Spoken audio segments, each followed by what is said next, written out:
Hello, everyone. Hello, hello, hello. Welcome to the Erudition Network. Hi, my name is Eddie Phillips.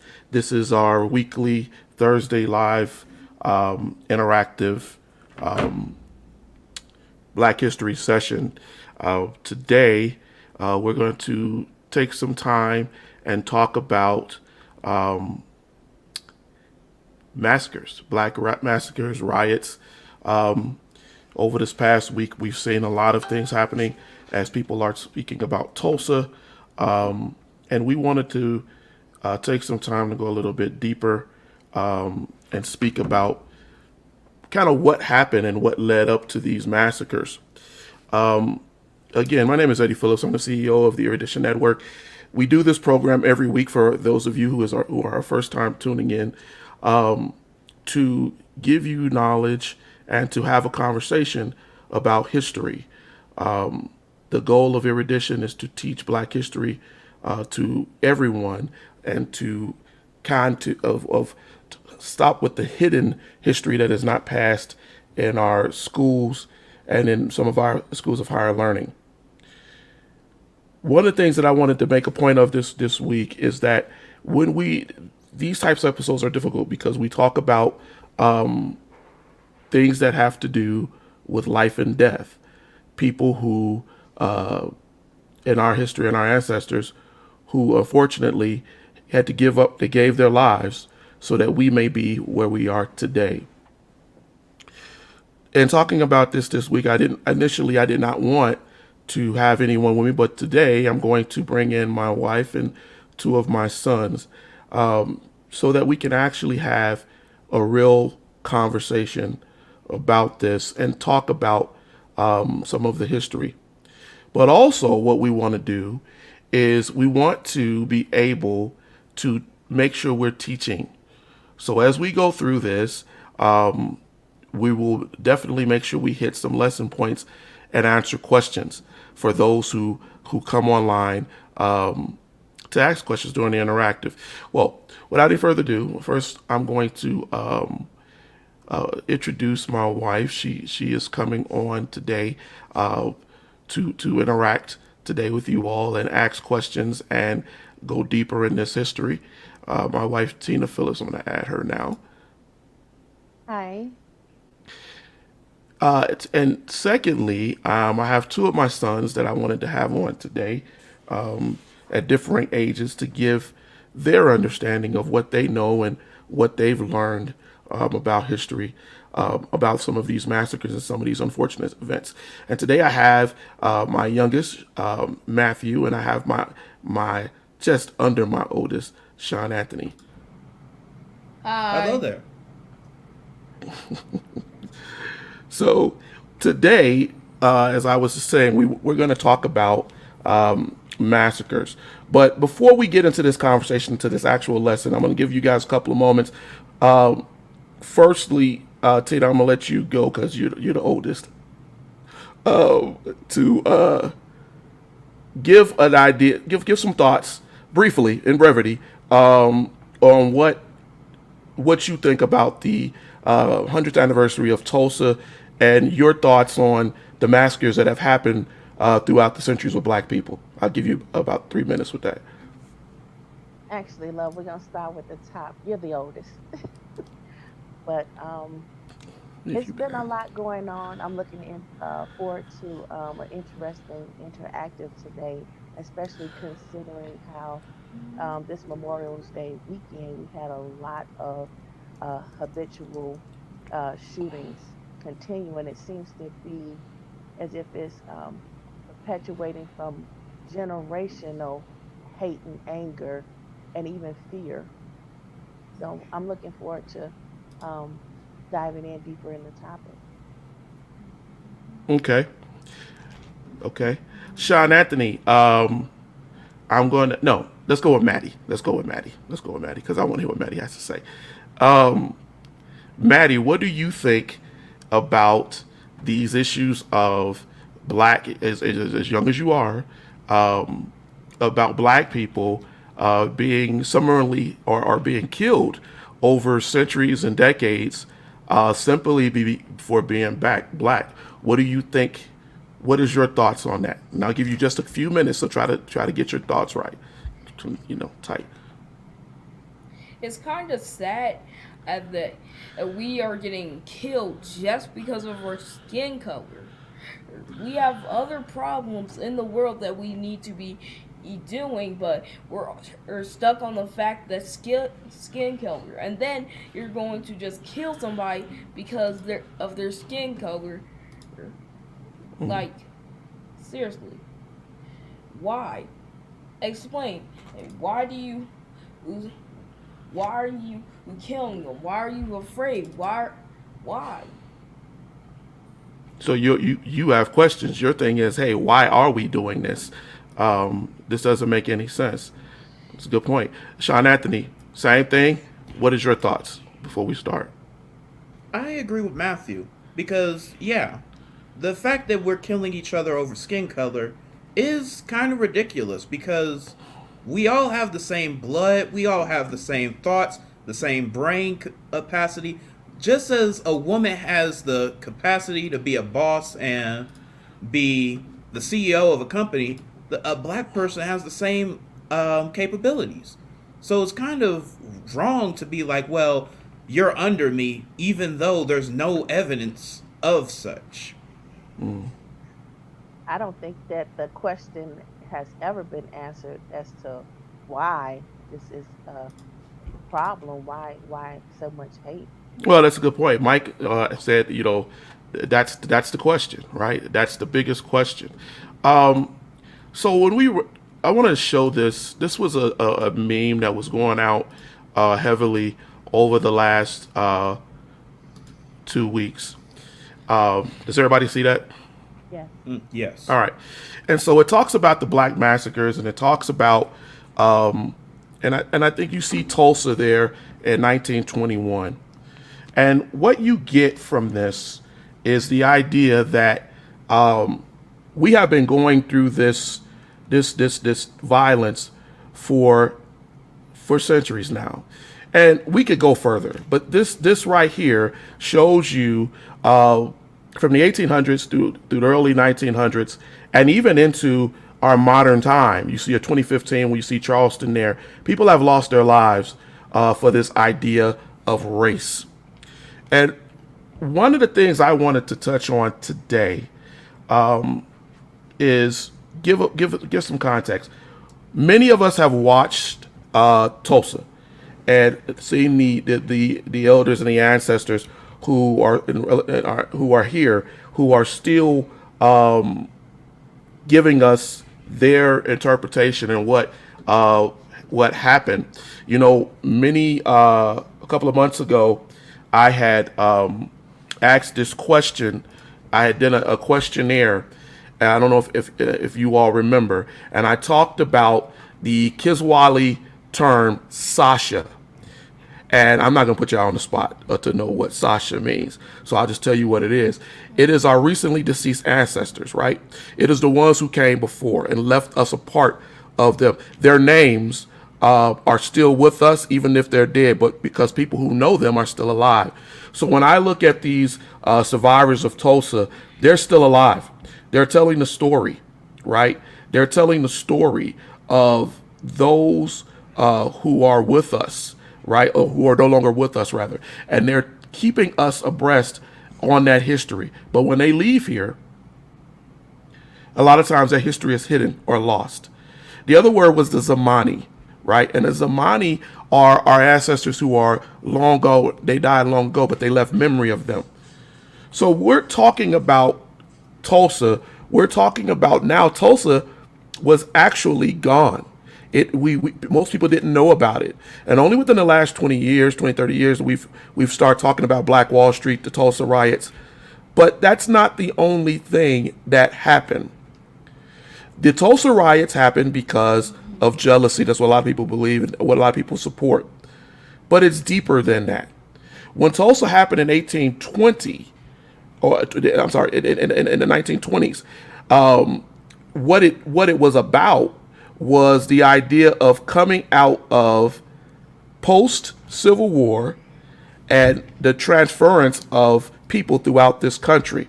So when you look at that particular map that we're looking at here, you see all along the country, in different areas, especially in the South, there were murders. Most of us know about Rosewood, right? And the murders in Rosewood and what happened, and similar to Tulsa, the burning and the burying and killing of black people. But let me ask you, this August group that I have here, why do you think, if we break down the plots and the time, you see that a majority of the original massacres happened in around 1863 to about 1867. Sean Anthony, you are still in high school. What do they teach you in school that happened in the 1860s? The 1860s. Maddie, you can help him, or Tina, you can help him if he struggles. But I'll give you a moment. They haven't taught me anything in the 1860s. So far, I can remember. Well, you know what? Go ahead, Tina. I would like to ask one question. Why is it that it seems like this is, because I've always asked this question ever since I was younger in school, learning about all this stuff, and I'm like, oh, blah, blah, blah, whatever. Why is it so surprising to everybody that this is an issue, considering American history with black people? They stole us, they had us here, and we were slaves for no reason, and we remained slaves until they allowed us to be free. So it's like, why is it surprising that they say, oh, okay, well, we got away with it before? I don't think it's surprising. I think we know. Spade hit it on the head. Civil War. We were coming out of the Civil War. So, Tina, you're right. It's not surprising. What we need to understand about these riots is we're going to break this down. We're going to talk about the 1860s. In the 1860s, right, 1863, the Emancipation Proclamation, the freeing of black slaves, we went from being property, chattel, no-named, basically, as they call the beast of the field, to actually now being people, being represented by the law as people going through the 1860s. In 1865, the 13th Amendment was passed. They gave us our freedom. So when you start to look at this map and you start to see that in New York, even before the end of the Civil War, there was a massive race riot known as the draft riots. Boys, I ask you, are you taught that in school? No. No. Erudition, it must be Teddy is saying, just coming out of the antebellum period. Yes, coming out of the Civil War. We do talk about the Civil War in schools, but what we don't talk about, and I'm pretty sure that we kind of just around, is the idea of the draft riots. If you look up on that map, in 1863, there was a riot in New York. It was the draft riots. The draft riots were a result of Irish people coming over here, immigrants. And as they came over here, the whites, the Americans, basically did what we still see today. Choose who's going to be the higher minority. And so they basically pitted the Irish against the black. That's why sometimes you will see in documentation, I see it on Facebook every year, where they say the Irish were slaves too. That is a lie. They were indentured, but they were never chattel slaves. But in the 1860s in New York, where people were supposedly free, remember, we're not talking about the South. We're not talking about the southern states which had succeeded. We're talking about New York City. They went crazy. It is estimated that maybe 2,000 black men, women, and children collectively were killed. If you watch the movie Gangs of New York, you will see a part of them talking about the draft riots. And the Irish rebelled because as they got off the ships, what people made them do was they drafted them. Well, if you're going to be a citizen in this country, now you have to go fight in the Civil War. And they knew that record amounts of men were being killed in the Civil War. So Who did they get mad at? They didn't get mad at the white men that were pulling them into the draft. They took it out on the blacks, on the Negroes. And Yeah, they and went, it seems like it's go. been a history of a lot of misplaced aggression. They're mad at themselves, but they take it out on a different culture, all the other cultures, as a matter of fact. Who's taking it out though? Colonizers, the white man, the whatever way you want to put the title on it. The white man. The white man. No, no. In the end, what we're talking about is a system where they pit people against each other. It doesn't matter if it, like you made a point, rather it's the Irish, rather it's the Chinese, rather it's the Latinos.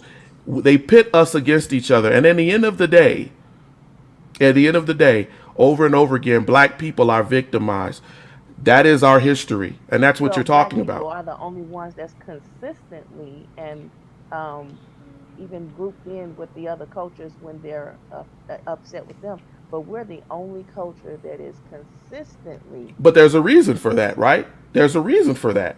Because at the end of the day, this country, I saw Angela has this thing, we built this piece for free. I don't agree with that shirt. There was a cost, but we did. We built this country. There's jealousy there. There's anger there. It was built off the back and the pain and the death of black people, men, women, and children of all sexes. And that is just the truth. But the guilt of that, of the symbiotic nature of that, because they fed off of us, and then we were disconnected from them. So what happened was they have to find somebody to blame. If a baby can't eat, what does it do? It cries, right? For the mother. Hey, feed me, feed me, feed me. Right? And so we have to understand that their cry of fear and anger is desperation too. And then we teach other cultures as they come in to have that same desperation. The New York draft riots were so bad that Lincoln had to divert men from Gettysburg to come into New York to stop whites from killing blacks in an area which was supposed to be filled with abolitionists and emancipators, people who wanted blacks to be free. They were killing black kids. They destroyed black schools. They were burning down buildings. Shot after that, I get back again. How much of that was conveyed to you? You're in high school in your history books. None of that at all. Because I would imagine they wouldn't, because you want it, because if abolitionists are in that area and it's mostly abolitionists and black people are dying in droves, that would definitely show you that when all crap breaks loose, they revert it right back to the racism that they so hated. Last week we spoke about the fact that abolitionists wanted you to be free, but it didn't mean they wanted you to be equal. Matthew, you seem to be a little bored, so let me ask you a question. Do you believe that when we talk about these people being killed in the race riots in New York, do you believe that people do things murderously just out of jealousy? Have you ever been jealous in your life?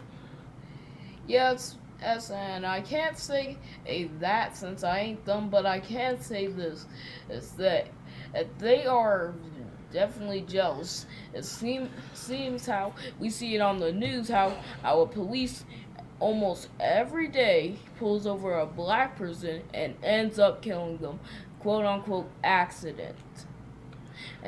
And the time I think this is going to stop happening is probably going to be in 9,000 years. I'm not gonna say. You said 9,000 years. No, 900 years, not 9,000 years. Well, I think Matthew has a good point. It's like because we're digressing from really fixing what the problem is. If, for example, they say a black man has misplaced aggression, he's mad, he goes, the angry black woman, and they go and they do things and they lash out, and they always lash out at something that's totally outside of what the direct objective of the stress is coming from, but they'll lash out on other people. I think it's a lot of misplaced aggression, especially like with the Tulsa. They were upset about something when they caused that riot. They were upset about something, and it wasn't directly um, anger against those people.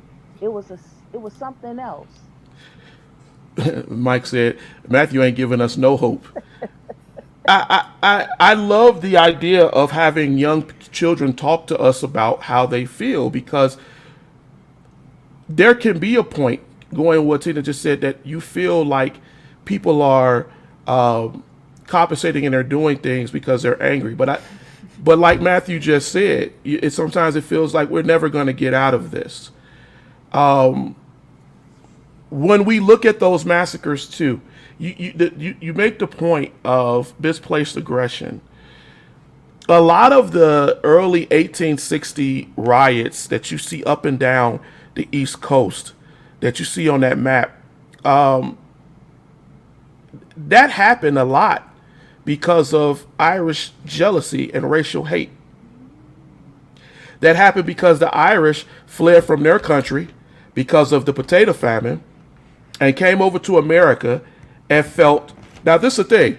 If people, when you get over here, tell you that black people ain't worth nothing, and then you get over and they tell you because it's what they told them, and you worth less than that Negro, it does something to your mind, your worth, your jealousy. You mad but you're not thinking about the hundreds of years that these black folks spent building this country in slavery, in bondage, raped, killed, murdered.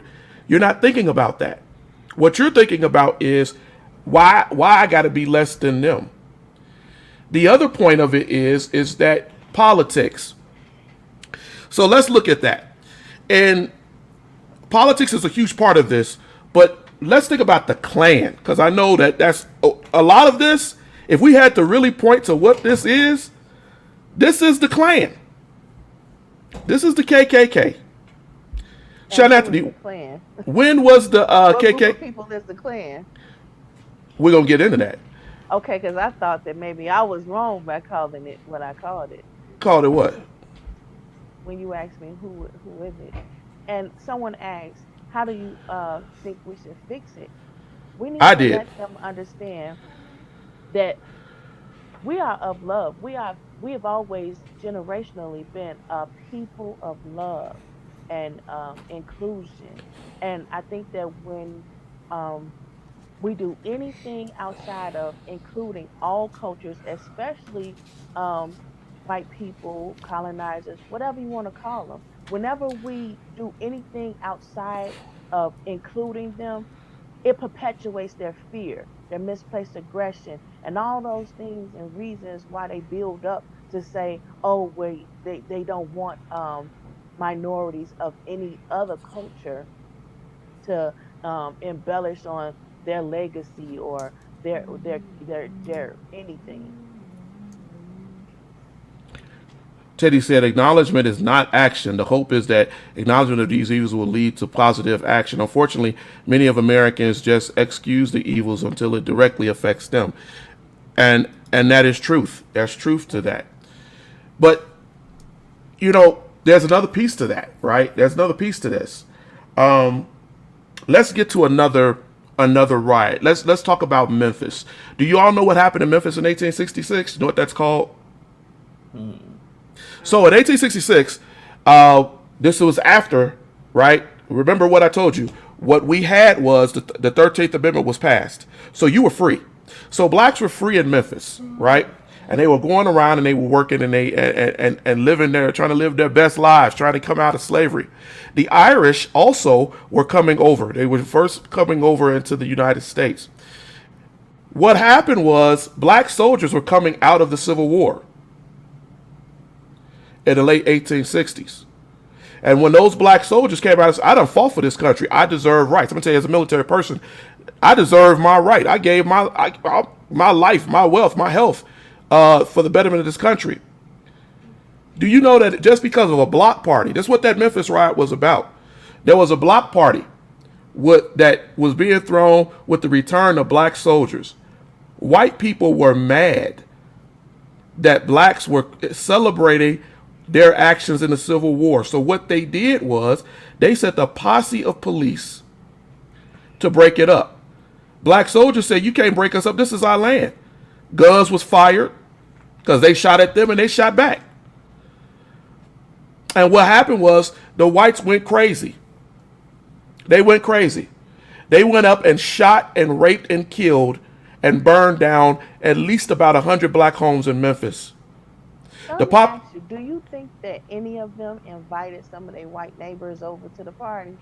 and I will touch on that. That's a good question, Tina. But in fact, that is what happened. There were Invited whites. them? There were whites who had served with them, who were in those areas, who were also killed, and houses were burned. The population in Memphis, coming out of that by 1870, it went from 40,000 blacks, freedmen, to 15,000 in just under 5 years. They got the heck out of there. They had groups that had formed after the Civil War. One of them was called the Black Sons of Ham. They were biblical. They were very, very religious people. And they hunted these people down and they killed. And black folks ran and they left. You want to remind us of the ham? Say that again. Want to remind us of the ham? Well, that's biblical, right? The sons of Ham is what we believe to be the progeny of Noah's son Ham, right? And so after the flood in the Bible, this is what is believed to have happened. We are their descendants. And blacks understood that. And they claimed that. They took claim to that. Why is that significant? What do you mean? Why is it significant? Why is that important? What's the mark of those children? Ham's children. You mean the fact that we're black? Well, Oh, all of Noah's sons, if you want, we could get into that biblically, believed to be black. ah. So They come Noah. from a So black man. maybe it's the anger and everything is derived from I because I Noah won't was go there. I don't think that all these that's people, and they feel like maybe everybody that was not black what drowned in the flood. Is that what it is? I don't know what I know that the KKK is a religious Christian group that for over three centuries has rained hell on black people under the name of God, of whatever God they believe in. But let's also understand that the first Klan was formed in 1865, and that when it was formed with Nathan Bedford Forrest, who again was a vicious person until he had to go make his peace with God.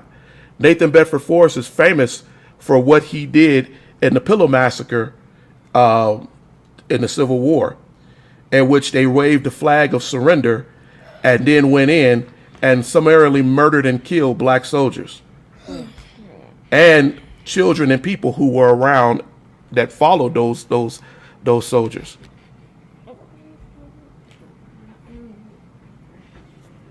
So there's a lot of history to that. Any other questions? I can go further, but I don't want That to was just. around what happened in New Orleans. You want to remind us what happened in New Orleans of 1866? What do you mean? What happened That in was New a Orleans? year later. You said that was 1865. And then in New Orleans, 1866, you have on the map. Okay. Sean Anthony, what do you think happened? Do you know anything about what happened in New Orleans in 1866? Not necessarily.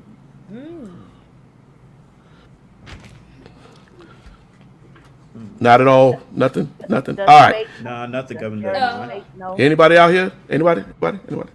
All right. No, I'll go into it. The issues in 1866 again really came down from the Civil War. This was a Civil War issue. Remember, as I said, in 1865, we had just went from being freed, having the 13th Amendment passed. In 1866 in New Orleans, white Confederates confronted. There were freedmen who were going out to demonstrate for the changing of the Constitution down in the parish of New Orleans. And while they were doing, and they had support because the Republicans were in power. But what wound up happening is, as they came out trying to change this Constitution, former Confederates who had come back down to the South, confronted them with guns, and they shot at them, and they killed about 60 people and wounded hundreds more. And then they turned their anger onto the town and went in and started summarily killing, raping, and pillaging the town.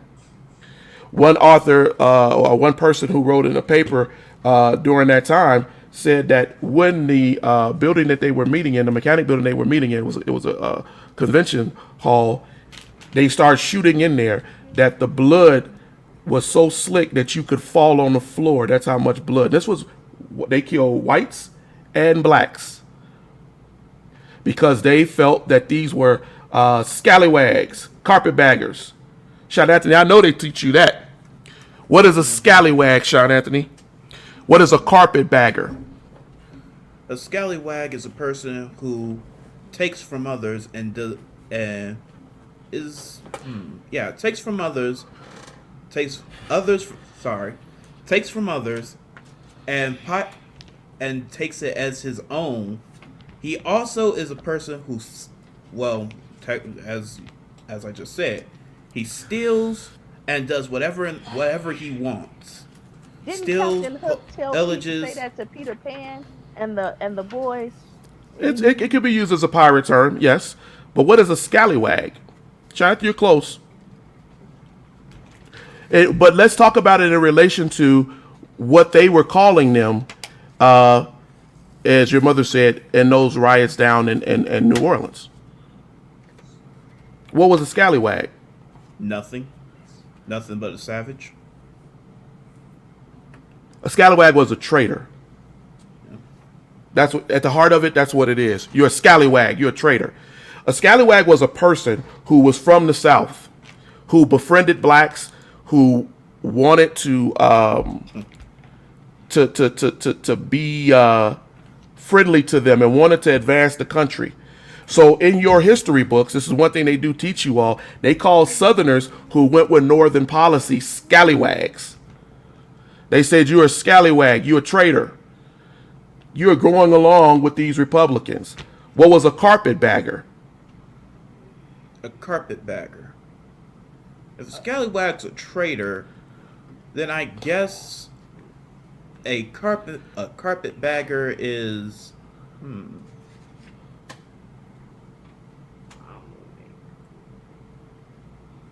Do you know, Maddie, what's a carpetbagger? I don't know, but I'm gonna make a joke about it. It's Okay. It's a person who well, the joking part. It's a person who puts the carpet in a bag. You're close. A carpetbagger would put his suit, his stuff in a bag, and they were known because those bags were carpet bags, right? But what was it about, Sean Anthony? A bandwagon jumper, I believe. Oh, you close. A person, in other words, they're just a person of convenience. They jump on whatever they believe will lead them to greatness or victory. You're close. You're there in many ways. Antonita said, a political candidate who seeks election in an area where they have no local connections. That is true. That is the term. In the Civil War, carpetbagger were people who came from the North, went down to the South, right? Had no family, no nothing, and went down there to further change for blacks. So when a Northerner went and came down to the South, kind of like what happened even during the 60s with the Civil Rights Movement, they were carpetbaggers. And you still hear that to this day. People get mad. There are people who come from someplace, and they also call them opportunists. You're trying to take an opportunity. You're trying to get rich. Now, there was some truth to that. There were some who came down and knew that they could get rich off of policies because the government was putting money into helping freedmen. And there was land to be bought. And some carpetbaggers actually bought some of the sharecropping farms. You know, there's a comment, and in the comment it says something that I've seen a lot of, where a lot of white people are saying that they're afraid of not being the dominant race. But you have to ask yourself, the whole continent of Africa was huge. Were they ever the dominant race? Were they ever? Oh, not you the opening up minority? you opening up a scab right there. But I think that that's really leading into the well, whole it misplaced aggression issue. it's misplaced, but it's directed. It's directed. Let's get back to that idea of the Klan, right? Because we kind of digressed from that. The Klan formed itself in 1865, and the first Ku Klux Klan was formed from 1865 to 1871. And if you look at that map, it kind of makes sense, right, of what was going on there. Sean Anthony, why was the Klan only around from 1865, the first Klan, to 1871? Because eventually they sent troops down there to patrol them, I believe. Yes. Yes. That's my son. Yes. They went down there. They went down there. Who's Ulysses S. Grant, former general, head general for the Union, sent people down. He sent federal troops down there to break this up. Because what had happened is that the Klan was on the rise. They went crazy. They started going. We've already talked about some of them. They had power, the red shirts as they called them. We're not talking about the Klan that you see in The Birth of a Nation. We're talking about former Confederate soldiers who had been trained to kill and terrorize.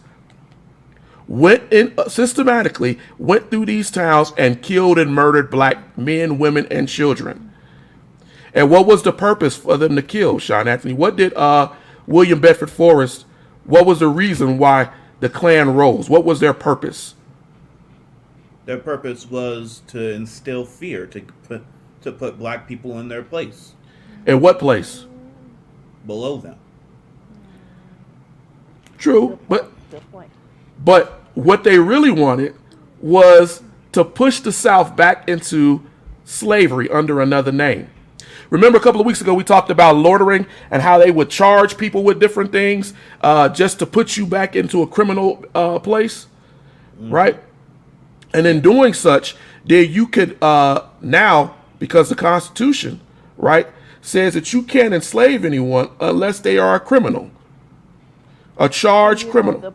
In the comments I see in their eyes, they felt they were, and they did feel that they were the dominant, and they did everything. I remember having a conversation with you, and you were saying that they did everything in their power to put that thought out there and perpetuate that thought. And I think that's why we have a lot of these massacres.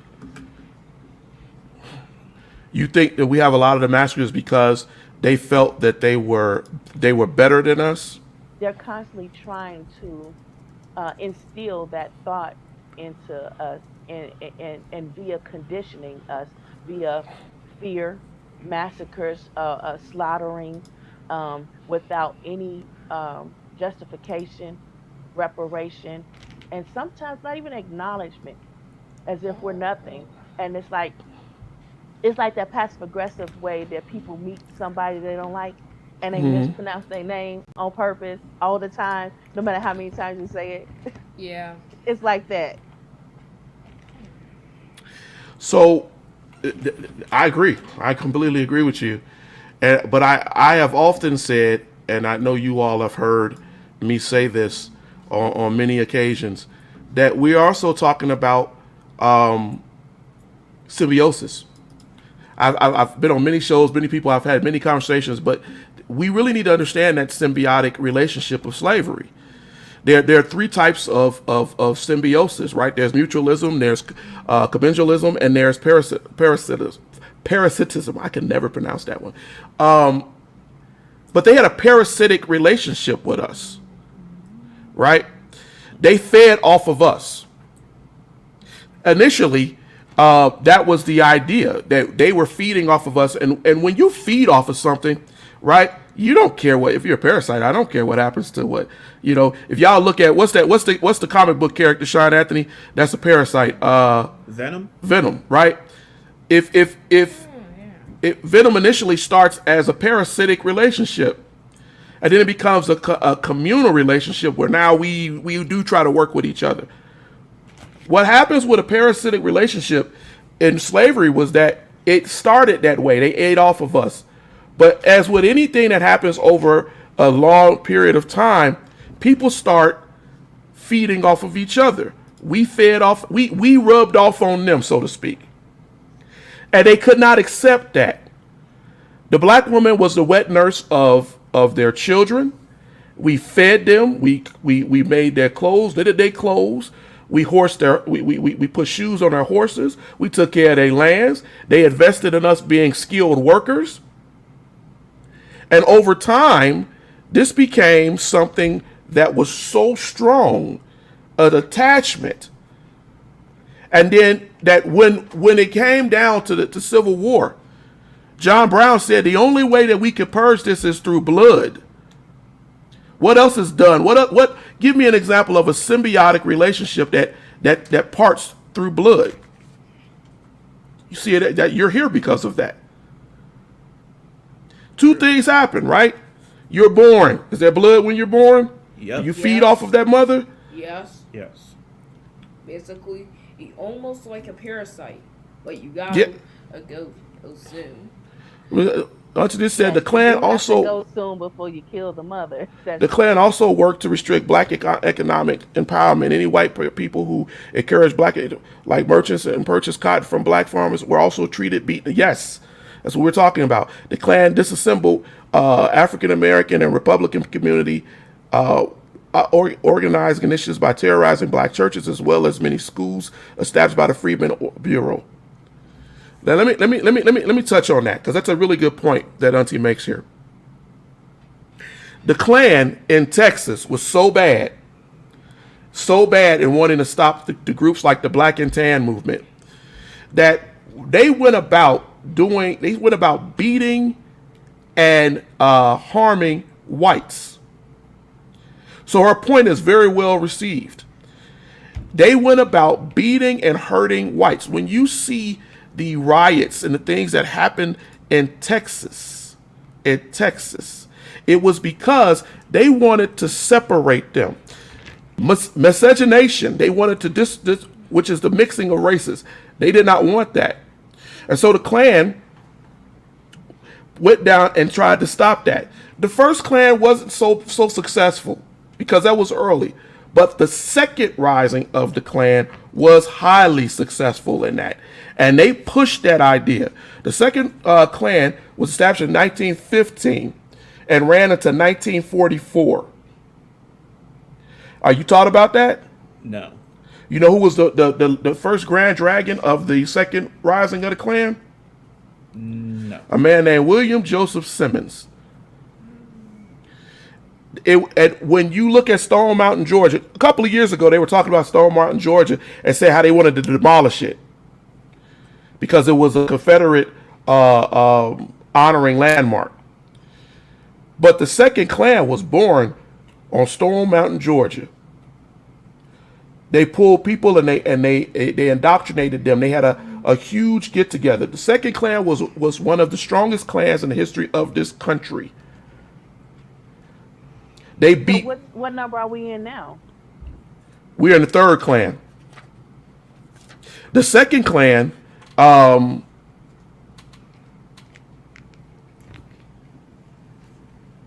Sam's Club. Oh. No, Sean Anthony, what do you think that the second Klan was established in 1915? Why do you think that happened in 1915? We've talked about it in the weeks before. I'm putting you on the spot. And to people out there, why do you think that the second Klan formed in 1915 on Stone Mountain, Georgia? There was a direct reason. I know the troops pulled in not too long before. Okay, so we know that there was World War One was getting ready to happen. Okay, we got that, but that's not the main cause. What incident happened that made them form the second rise of the Klan?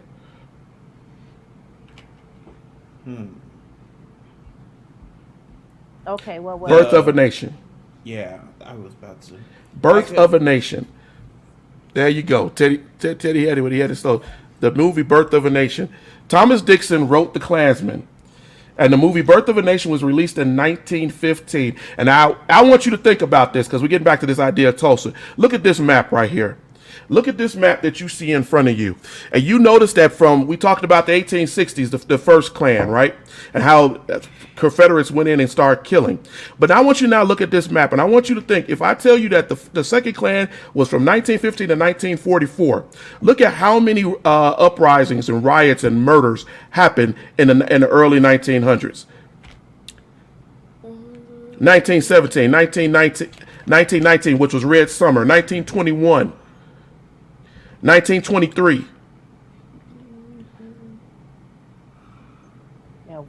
Yeah, a lot of killings happened during the 19th century Because was year after because of year. that movie.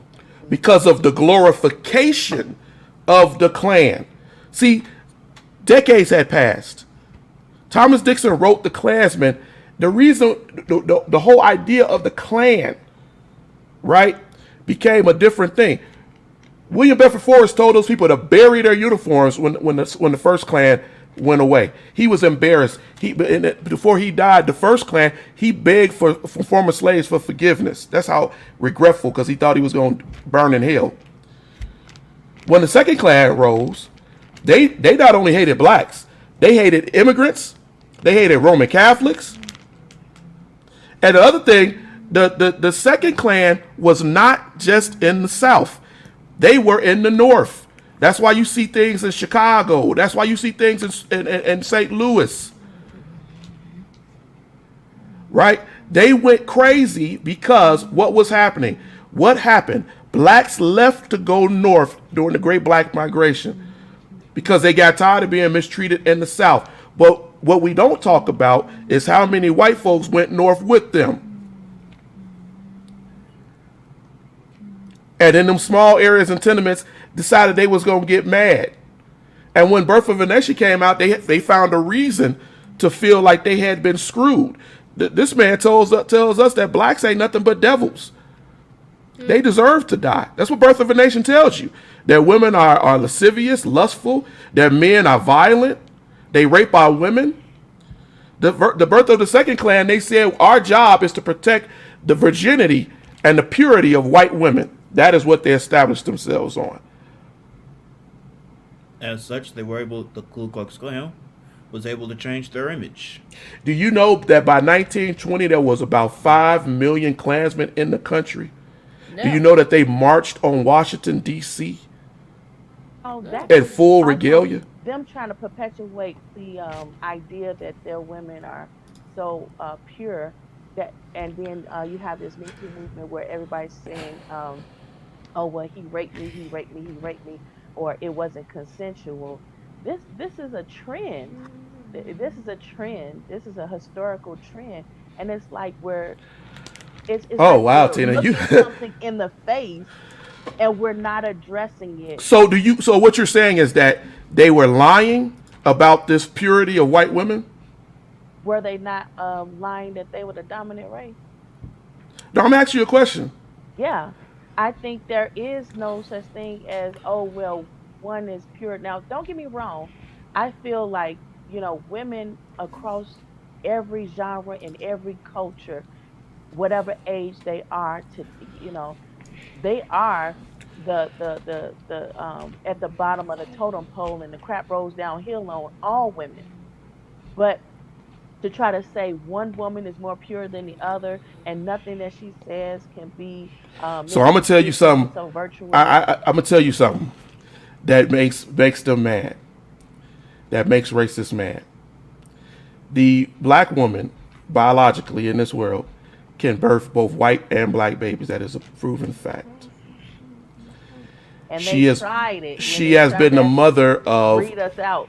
of all. No, you can't. They didn't That's realize what that. they found. So there's some truth to that and how they treated women.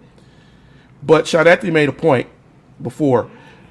Shadetti, why do you think that the second clan rose to such power to be able to manipulate and cause this amount of death and hurt throughout the country in the early 1900s?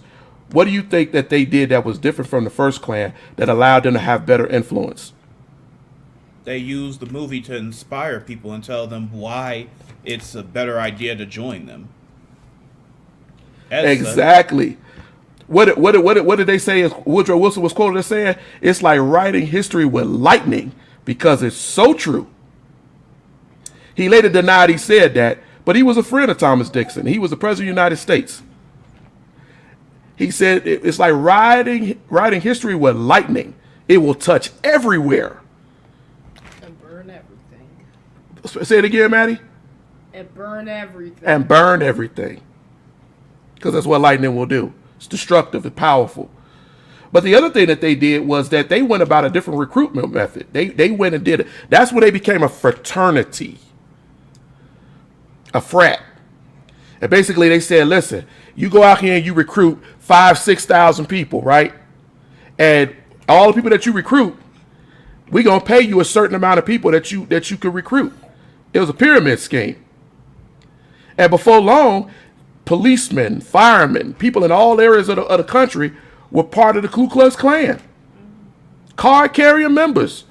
They had regalia and robes and titles, right?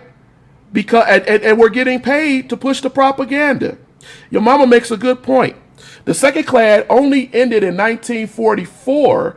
What happened in 1940? What was going on in the 1940s? In the 1940s, War, World War II. So from World War I to World War II, this clan was in full power. And what destroyed them, what destroyed the clan, was something that your mama just said. Their lies. They said that they were the caretakers of white purity and virginity and all this other stuff, right? Mm-hmm. And in reality, they were drunkards, racists. What was also going on around that time was prohibition. And so they also steeped themselves in that. We don't drink, we're honest, we're Christian, we're true. But they were drinking and they were raping women. And the reason that the second clan failed was because a major part in Indiana, a major part of the clan, a major member of the clan raped a white woman over a period of days in a railroad car, bit her all over her body, bit her so bad that she died from the bites that he did. What? Hey, I just want to say this. One science fact that I heard from watching a YouTube video is a bite is actually poisonous. Preach it, Maddie. It was. A human bite is poisonous. It's poisonous. Yeah. And he did not take her to get treated because he told her, unless you agree to marry me to cover it up, I'm not going to take you to get treated. And when he thought she died, he dropped her back off at her parents. But she got conscious just enough to tell them what was happening. And that is the reason why the second clan really flopped. People were so... We're not going to talk about getting married to somebody who we victimized in order to cover it up. I'm just saying. I mean, it's the equivalent of getting a woman pregnant and then trying to marry her to cover it up. So exactly, that's generational and historical. But the point of that is that They were hypocrites. They were liars. They were raping and they were doing things and then killing black people with the idea that, hey man, we doing this out of honorary thing. Over the last couple of weeks, we talked about black criminality. We talked about lynching, and you'll notice that the Klan was lynching people. Why did they lynch black men, Sean Anthony? What was their claim? Because they were rapists. They were trying to kill their families and stuff. But we see through each one of these massacres, through each one of these travesties, there were reports of white men raping black women. Going in and raping black women. They did it during slavery too. So the idea of these massacres, my point to everyone out here today, is we focus so heavily on Tulsa. We focus so heavily on Tulsa that, and we should, because we have people who are still alive who can talk about it. But we have to understand that Tulsa was just a part of a grander, greater evil that hurt this country. We need to understand what was really, really going on. You see, there's a case up here. Where is it at? In Vicksburg. You see that right there, Vicksburg, 1874? Vicksburg was a horrible case because the president had to send troops down there to forcibly investigate what was going on. They installed a black sheriff. That's all they did. They installed the first black sheriff down there in Vicksburg, in Mississippi. And when that sheriff was installed, the whites were pissed. And they went in and they kidnapped that sheriff. They tortured him. They beat him. And then they didn't kill him because they wanted him to go tell the blacks to know their place. And they let him go. And he went and told black people, hey, this is what they did. Let's just leave these people alone. Let's run. But the whites were so afraid of the other foot dropping that they went into the town. And for a better part of 3 months, they shot and killed black folks, men, women, and children. And that's why they try killing us. They don't want us telling any evidence and why they should go to jail, why they should get executed, why they should get this and that. After doing generations of murder and still living on just to do more murder. And then they do that, Maddie, and then they lie, right? Yeah, they lie. And they're afraid to go to jail, so they make up stories like he did this, he did that, and every time they get away with it, and every time the black person gets killed or sent to jail, it happens on the news. It's everywhere. A white policeman killed a black man. A white policeman killed a black man. A white policeman and killed a black man. And then once one black man kills one white person, apparently they need to be executed.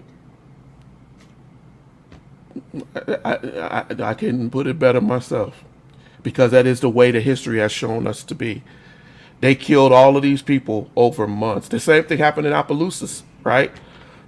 They sat there and a white man, a carpetbagger, as they called it, wanted blacks to be able to vote. That's all he did. They beat that man. They ran him out of town. The blacks thought he was killed because he just ran and he left. And when they went to go try to find out what had happened to him, because this was a friend to them, the white folks proceeded in killing them, shooting them. And then they lied again. 200, 300 some citizens are believed to have been killed.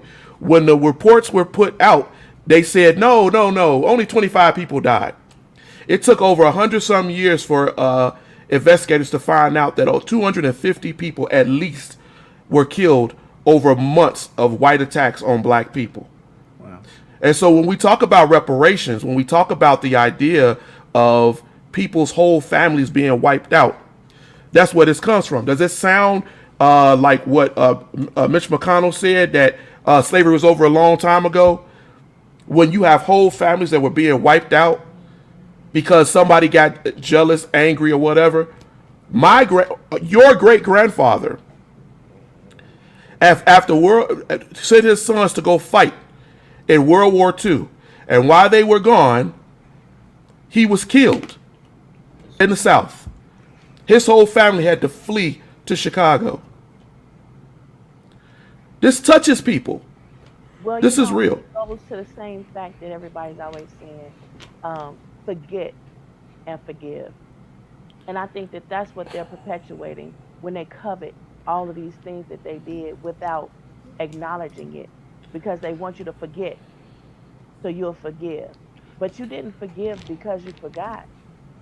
You forgave because it was innate in you to love.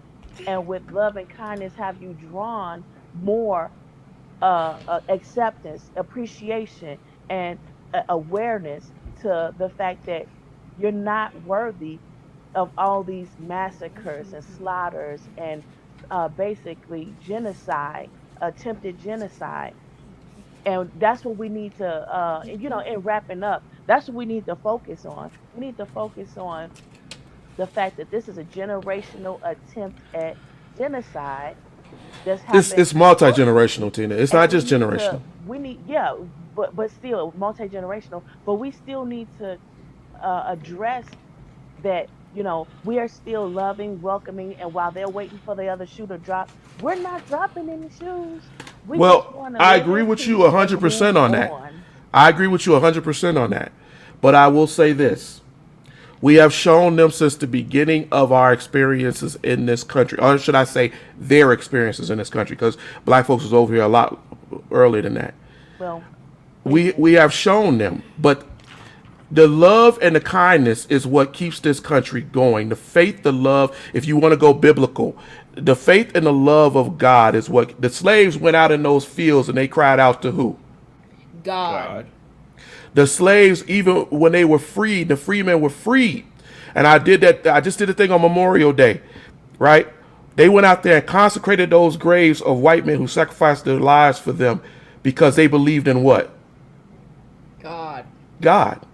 They believe. When I hear people tell me and they say that we didn't know God until the slave owner taught us, that's lunacy. That's ludicrous. They knew God. Blacks are in the Bible left and right. We are a kind-hearted, gentle people historically. Yeah, and it is disturbing that a lot of people, they reference how Jesus walked on water. But if you look at it, where was he coming from when he was walking on water? Oh, we know. No, except from Africa. Africa was part. Pastor Reza quickly tries to tell people all the time. Africa, that part used to be a part of Africa. Daniel says, as a young white historian, my school has barely talked about racial discrimination. And that's a discussion for one of our upcoming episodes, because there's a reason why history is taught like that. There's a reason why we don't talk about the harshness and what we've talked about today. Because we need to talk about these things. We need to get. If they don't acknowledge it, then you forgive, and they believe you forgive because you don't know. Well, they don't acknowledge it. It's hidden, right? It stays hidden. Tulsa was hidden for years, decades. That didn't happen. You see, before, as we close, let's look up to see that says 1985 Philadelphia. Yes. What happened in Philadelphia? Deaths. We talked about this a couple of weeks ago. They dropped bombs on 60 homes in Philadelphia. They blew them people's homes up, killed men, women, and children in 1985. I'm not sure if that's it. So when we understand history, we understand then how to prevent things and how to move in a better way. All right, y'all. We're over. Sure Okay, that's true, and that's the reason why they report history the way they do and teach history the way they do, so you can stay confused and not acknowledge. It's hard. Never overcome. It's hard. That timeline that you mentioned, Matthew, earlier of 900 years or maybe even 9,000, that's more realistic if we continue this pattern than you. If we don't teach our history. All right, y'all. We're over our hour. We actually, but Maddie, I'm gonna give you a few words to say as we close, because I try to keep this at an hour, and then Sean Anthony and then your mother, and I'll let us close on out. Okay. Hey, all I want to say is the children are not the problem.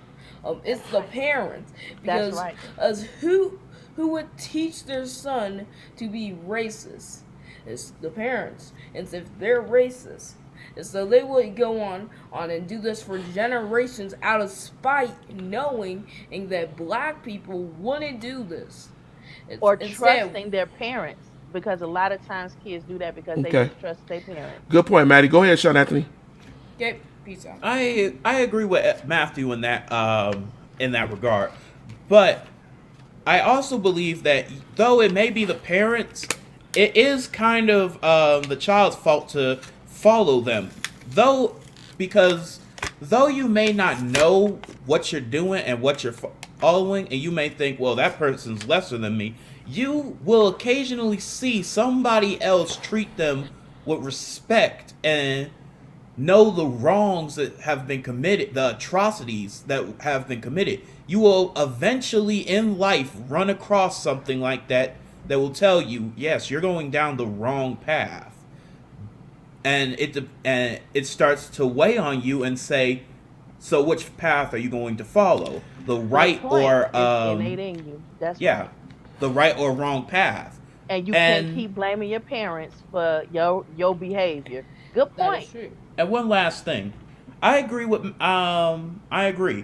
Though many atrocities have happened in this nation that we don't talk about, we all need to remember that even though they happen, they always come to light. Every single time they come out and people see, and that's what makes them think the other shoe is about to fall. But There you every go. single time, nothing happens. It's hidden, but it's not stolen. Good point, Sean Anthony. Go ahead, Tina, before we get ready to get out of here.